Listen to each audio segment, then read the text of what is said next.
여러분, 오늘 제가 들려드릴 이야기는 절대 잊히지 않을 겁니다. 이 이야기는 반드시 많은 분들이 들으셔야 하니까요. 구독과 좋아요 버튼을 먼저 눌러주시면 정말 감사하겠습니다. 2016년 12월, 북한 함경북도 무산군 어느 군부대. 깊은 밤, 지하복도에서 들려오는 비명소리가 있었습니다. 그 비명은 사람의 목소리가 맞는지 의심될 정도로 처절했어요. 금속문이 삐걱거리며 열리는 소리, 그리고 무언가를 끌고 가는 발소리. 복도 끝에서 흰 가운을 입은 사람들이 들것을 밀고 지나갔습니다.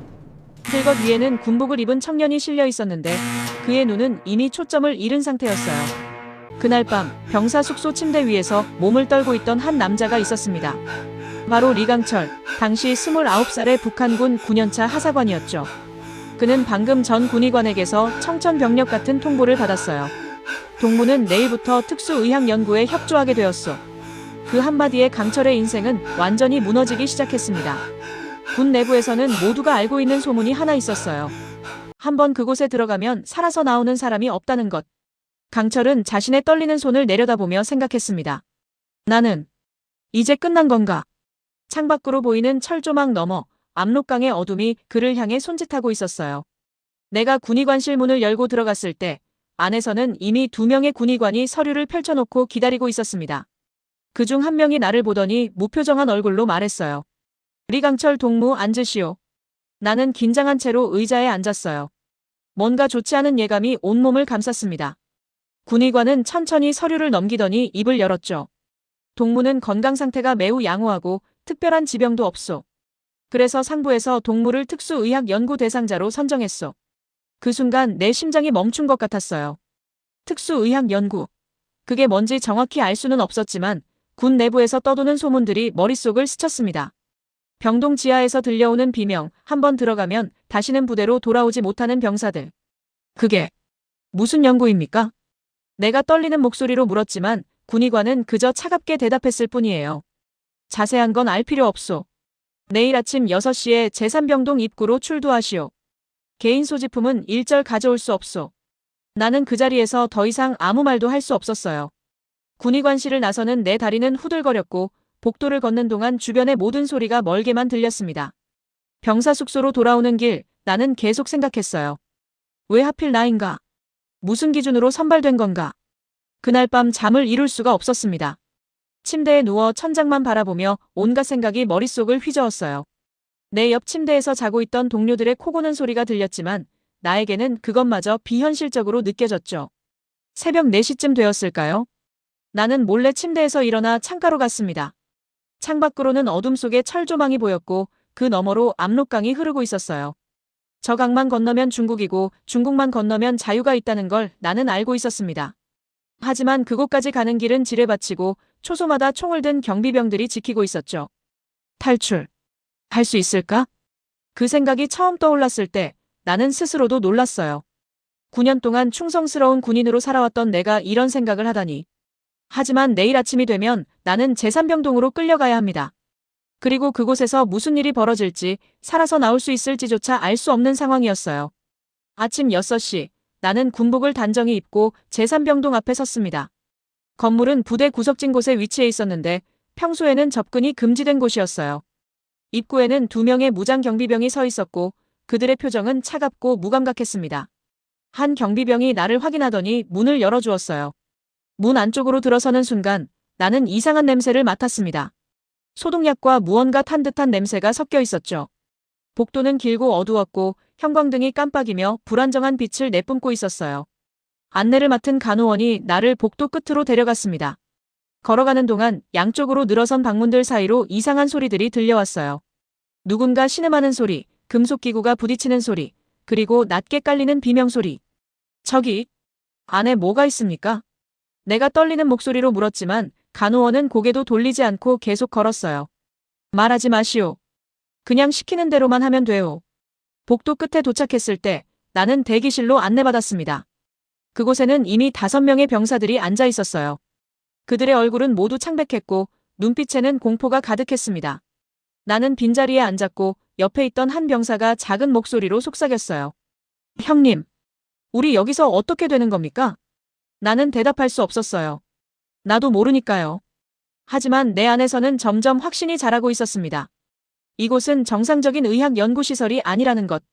우리는 실험 대상, 그 이상도 이하도 아니라는 것. 1시간쯤 지났을 때 하얀 가운을 입은 의사가 들어왔어요. 그는 우리를 쭉 둘러보더니 차가운 목소리로 말했습니다. 오늘부터 동무들은 조국의 의학 발전을 위해 봉사하게 될 것이요. 이것은 영광스러운 임무요. 따라서 어떠한 불평도 저항도 용납되지 않을 것이요. 그의 말투는 기계적이었어요. 마치 우리를 사람이 아닌 물건처럼 대하는 것 같았죠.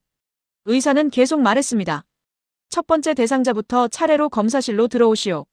맨 앞에 앉아있던 병사가 떨리는 몸으로 일어났어요. 그는 뒤돌아보며 우리를 바라봤는데 그 눈빛을 나는 지금도 잊을 수가 없습니다. 그것은 마지막 작별 인사 같았어요. 문이 닫혔고 20분쯤 지났을 때였습니다. 갑자기 방 안쪽에서 비명이 터져 나왔어요. 처절하고 날카로운 비명. 우리는 모두 얼어붙었고 한 병사는 자리에서 벌떡 일어나 문으로 달려가려 했습니다. 하지만 문 앞을 지키고 있던 경비병이 총을 들어 그를 막았죠. 앉으시오. 움직이면 쏘겠소. 우리는 다시 자리에 앉을 수밖에 없었어요. 비명은 계속되었고 나는 두 손으로 귀를 막았지만 소리는 뚫고 들어왔습니다. 내 심장은 미친 듯이 뛰었고 온몸에 식은땀이 흘렀어요. 그때 나는 깨달았습니다. 여기서는 살아남을 수 없다는 것을. 여기 들어온 순간부터 우리는 이미 죽은 목숨이라는 것을. 그날 저녁 나는 다시 병사 숙소로 돌아왔습니다. 첫날은 기초검사만 받고 끝났지만 내일부터는 본격적인 실험이 시작된다고 했어요. 검사를 받으며 본 것들이 머릿속에서 떠나지 않았습니다. 병동 복도에서 스쳐 지나간 들것 위의 사람, 그의 몸에는 이상한 반점들이 퍼져 있었고 입에서는 거품이 나오고 있었어요. 나는 침대에 누워 결심했습니다. 탈출해야 한다고. 여기 남아있으면 나는 확실히 죽을 겁니다.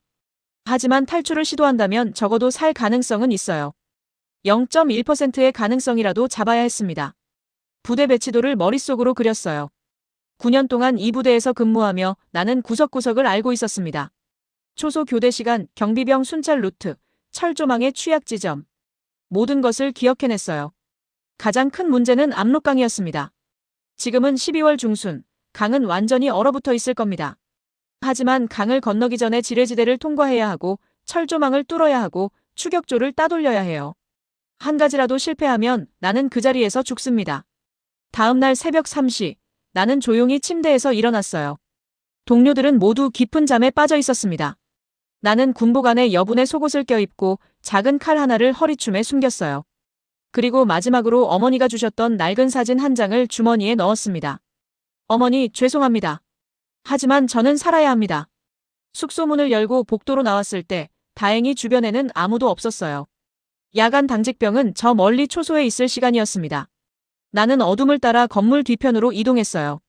부대 경계선까지 가는 길은 생각보다 순조로웠습니다. 하지만 진짜 문제는 지금부터였어요. 철조망 앞에 섰을 때 나는 잠시 망설였습니다. 철조망 너머에는 지뢰지대가 있고 그 너머에는 압록강이 있어요. 그리고 만약 내가 지뢰를 밟거나 철조망에 걸리면 초소의 경비병들이 즉시 발견할 겁니다. 지금 아니면 기회는 없어. 나는 허리춤에 칼을 꺼내 철조망을 자르기 시작했어요. 금속이 끊어지는 소리가 밤 공기를 가르며 퍼졌습니다. 심장이 너무 빨리 뛰어서 숨쉬기가 힘들 정도였어요. 손에서는 땀이 흘러 칼자루가 미끄러웠습니다. 철조망 한 부분이 열렸을 때 나는 몸을 숙여 그 틈으로 기어들어갔어요. 날카로운 철망이 내 군복을 찢었고 등에 무언가 긁히는 느낌이 들었습니다. 하지만 멈출 수 없었어요. 계속 앞으로 나아갔습니다. 철조망을 빠져나온 순간 나는 지뢰지대에 들어선 겁니다. 여기서부터는 한 발 한 발이 생명을 건 도박이었어요. 북한군은 이 구역에 수백 개의 지뢰를 매설해놨다는 소문이 있었습니다. 나는 바닥을 손으로 더듬으며 천천히 기어갔어요. 어둠 속에서 손끝에 닿는 흙의 감촉, 작은 돌멩이 하나하나가 모두 두려움의 대상이었습니다. 이게 지뢰일까? 아닐까? 매 순간 그런 생각이 머릿속을 스쳤어요. 얼마나 지났을까요? 아마 30분쯤 지났을 겁니다. 내 손과 무릎은 이미 피투성이가 되어 있었고 온몸은 추위와 공포로 떨리고 있었어요. 그때 저 앞에 압록강이 보였습니다. 얼어붙은 강물 위로 달빛이 반사되어 희미하게 빛나고 있었어요. 조금만 더 가면 돼. 강둑에 도착했을 때 나는 잠시 멈춰서서 뒤를 돌아봤습니다. 부대는 저 멀리 어둠 속에 잠들어 있었어요. 아직 아무도 내 탈출을 눈치채지 못한 것 같았습니다. 하지만 시간이 얼마 없었어요. 새벽 5시가 되면 기상 나팔이 울리고 그때 내가 없다는 게 발각될 겁니다. 강 위로 첫 발을 내디뎠을 때 얼음이 삐걱거리는 소리가 들렸어요. 영하 20도의 날씨에 강은 완전히 얼어 있었지만 얼음이 얼마나 두꺼운지 알 수 없었습니다. 만약 얼음이 깨진다면 나는 그대로 얼어 죽을 거예요. 나는 엎드려서 기어가기 시작했습니다. 몸무게를 최대한 분산시키기 위해서였어요. 얼음은 차가웠고 그 차가움이 군복을 뚫고 피부까지 파고들었습니다. 손가락은 이미 감각이 없었고 얼굴은 동상에 걸린 것처럼 아팠어요. 강 중간쯤 왔을 때 뒤에서 소리가 들렸습니다. 휘파람 소리와 함께 부대 쪽에서 불빛이 반짝였어요. 내 심장이 철렁 내려앉았습니다. 들켰다. 그들이 나를 발견한 거예요. 저기다. 저기 강 위에 있다. 멀리서 고함 소리가 들렸습니다.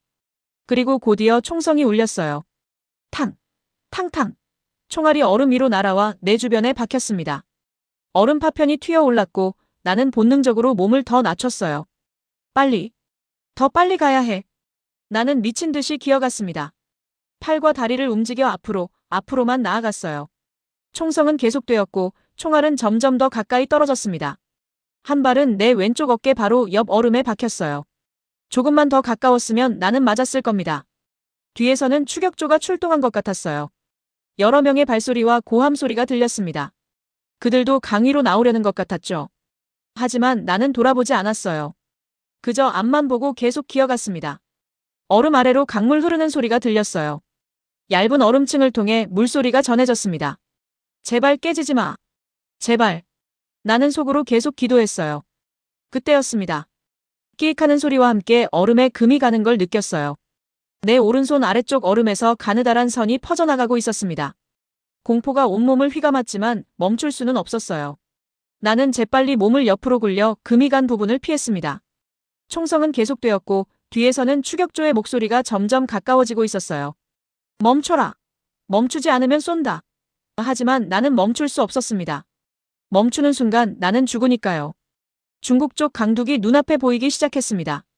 50m, 40m, 30m. 거리가 점점 가까워졌어요. 내 폐는 불타는 것처럼 아팠고 근육은 더 이상 움직이지 않으려 했습니다. 하지만 나는 계속 기어갔어요. 마지막 10m를 남겨뒀을 때 뒤에서 큰 총성이 들렸습니다. 그리고 내 오른쪽 다리에 뜨거운 무언가가 스쳤어요. 총알이 내 종아리를 스친 겁니다. 다행히 관통하지는 않았지만 순간 날카로운 통증이 몰려왔어요. 으악! 나는 신음을 삼키며 계속 앞으로 나아갔습니다.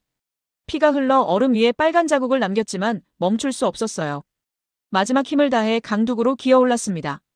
중국 땅을 밟는 순간 나는 그대로 쓰러졌어요. 온몸에 힘이 하나도 남아있지 않았습니다. 뒤에서는 여전히 총성이 울렸지만 추격조는 국경선을 넘어올 수 없었어요. 국제 문제가 될 수 있으니까요. 나는 눈 덮인 땅 위에 엎드린 채 거칠게 숨을 몰아쉬었습니다. 살았다. 나는 살았어요. 기적적으로 이 지옥에서 벗어난 겁니다. 눈물이 흘러내렸지만 그것이 슬픔인지 기쁨인지 구분할 수 없었어요. 중국에서 한국까지 오는 길은 또 다른 지옥이었습니다. 브로커를 만나 돈을 주고 위조 신분증을 만들었고 몇 달에 걸쳐 여러 도시를 거쳐 이동했어요. 종아리 상처는 제대로 치료받지 못해 흉터로 남았지만 그래도 살아있다는 것만으로 감사했습니다. 2017년 5월 나는 마침내 한국 땅을 밟았어요.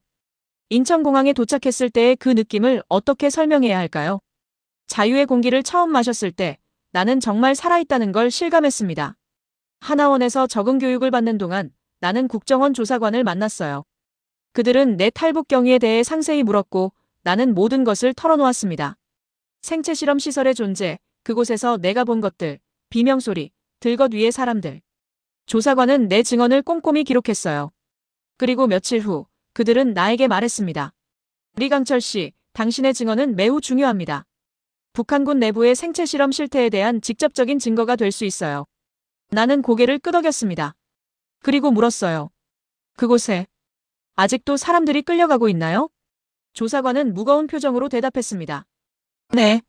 우리가 입수한 정보에 따르면 그 시설은 아직도 가동 중입니다. 매년 수십 명의 병사들이 선발되어 실험 대상이 되고 있어요. 그 말을 듣는 순간 내 가슴이 찢어지는 것 같았어요. 나는 탈출했지만 아직도 그곳에는 나처럼 공포에 떨고 있는 사람들이 있다는 거죠. 그들은 아무런 선택권도 없이 단지 건강하다는 이유로 실험 대상으로 선발됩니다. 실험 대상자 선발 기준이 뭔가요? 내가 물었을 때 조사관은 서류를 넘기며 설명했어요. 주로 20대 후반에서 30대 초반의 건강한 남성 병사들이 선발됩니다. 특별한 질병이 없고 가족 배경이 복잡하지 않은 사람들을 우선적으로 선택하죠. 가족이 많거나 당 간부 집안 출신은 제외됩니다. 사망률은요? 정확한 통계는 없지만 우리가 파악한 바로는 90% 이상입니다. 실험에서 살아남는 사람은 극소수예요. 나는 주먹을 불끈 쥐었습니다. 90%라니. 그곳에 끌려간 사람들 중 대부분은 죽는다는 거잖아요.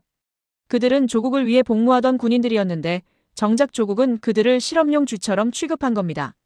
며칠 후 나는 기자회견장에 섰어요. 수십 명의 기자들 앞에서 내 이야기를 공개하기로 결심했습니다. 처음에는 두려웠어요. 북한에 남아있는 내 가족들이 보복당할 수도 있으니까요. 하지만 나는 말해야 했습니다. 침묵한다면 그 끔찍한 일은 계속될 테니까요. 저는 2016년 12월 북한군 제구군단 소속 하사관이었습니다. 카메라 플래시가 터지고 기자들이 펜을 들었어요. 나는 떨리는 목소리로 계속 말했습니다. 북한군 내부에는 생체 실험 시설이 존재합니다. 그곳에서는 매년 수십 명의 병사들이 실험 대상이 되어 고통받고 죽어갑니다. 나는 그 명단에 올랐고 살기 위해 탈출했습니다. 기자회견 내용은 다음 날 주요 언론에 보도되었어요. 국제인권단체들이 움직이기 시작했고 UN 북한 인권조사위원회에서도 내 증언을 요청했습니다. 몇 달 후 나는 제네바의 UN 본부에서 증언했어요. 세계 각국의 대표들 앞에서 내가 경험한 것들을 낱낱이 밝혔습니다. 제3병동의 구조, 실험 대상자 선발 과정, 들었던 비명소리들, 그리고 탈출의 순간들. 이것은 인권 유린입니다. 나는 단호하게 말했어요. 군인들은 조국을 지키기 위해 복무합니다. 하지만 북한 정권은 그들을 실험 도구로 사용하고 있어요. 이것은 반드시 멈춰야 합니다. 회의장은 숙연해졌고 여러 나라 대표들이 고개를 끄덕였습니다. 내 증언은 UN 북한 인권 결의안에 포함되었고 국제사회의 압박이 시작되었어요. 지금은 2025년입니다. 탈북한 지 8년이 지났어요. 나는 한국에서 새로운 삶을 살고 있습니다. 작은 회사에 취직했고 친구들도 생겼어요. 하지만 여전히 악몽은 계속됩니다. 밤마다 제3병동의 복도를 걷는 꿈을 꾸고 비명소리에 깨어나곤 해요. 종아리의 흉터는 아직도 남아있습니다. 거울을 볼 때마다 그 흉터가 보이고 그때의 기억이 떠올라요.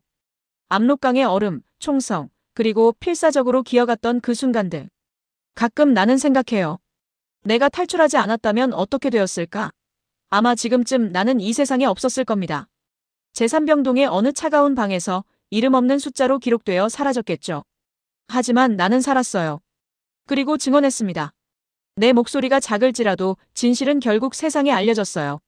북한군 생체 실험의 실태는 이제 국제사회가 아는 사실이 되었습니다. 최근에는 탈북민 인권단체에서 활동하고 있어요. 나처럼 북한에서 인권 유린을 당한 사람들을 돕고 그들의 이야기를 세상에 알리는 일을 하고 있습니다. 쉽지 않은 일이지만 의미 있는 일이라고 생각해요. 어머니와 가족들은 아직도 북한에 있습니다. 그들이 어떻게 지내는지 무사한지조차 알 수 없어요. 내 탈북으로 인해 피해를 받지는 않았을까 늘 걱정됩니다.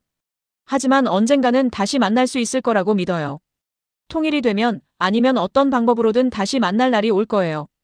지금 이 순간에도 북한 어딘가에서는 누군가가 생체 실험 대상으로 선발되고 있을지 모릅니다. 그들은 나처럼 공포에 떨고 있을 거예요. 탈출을 꿈꾸지만 용기를 내지 못하고 매일 밤 악몽에 시달리겠죠. 내가 할 수 있는 건 계속 말하는 것뿐입니다. 진실을 외치고 세상에 알리는 것. 그래야 변화가 시작될 수 있어요.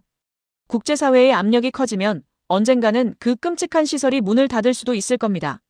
리강철, 그것이 내 이름입니다. 나는 북한군 생체 실험에서 살아남은 사람이에요. 그리고 나는 계속 싸울 겁니다. 내가 살아있는 한, 내가 말할 수 있는 한, 나는 진실을 외칠 거예요. 여러분, 이것이 제 이야기였습니다. 믿기 힘든 이야기일 수도 있어요. 하지만 이것은 실제로 일어난 일이고 지금도 계속되고 있는 일입니다. 부디 이 이야기를 기억해 주세요. 그리고 가능하다면 주변 사람들에게도 알려주세요. 자유는 공짜가 아닙니다. 누군가는 목숨을 걸고 쟁취해야 하는 것이에요. 나는 운이 좋았습니다. 하지만 아직도 많은 사람들이 그곳에서 고통받고 있어요. 마지막으로 하고 싶은 말이 있습니다. 북한에 남아있는 모든 분들에게 전하고 싶어요. 포기하지 마세요. 희망은 있습니다. 나처럼 언젠가는 여러분도 자유를 찾을 수 있을 거예요. 그날까지 견디세요. 살아남으세요. 감사합니다. 끝까지 들어주셔서 정말 감사합니다.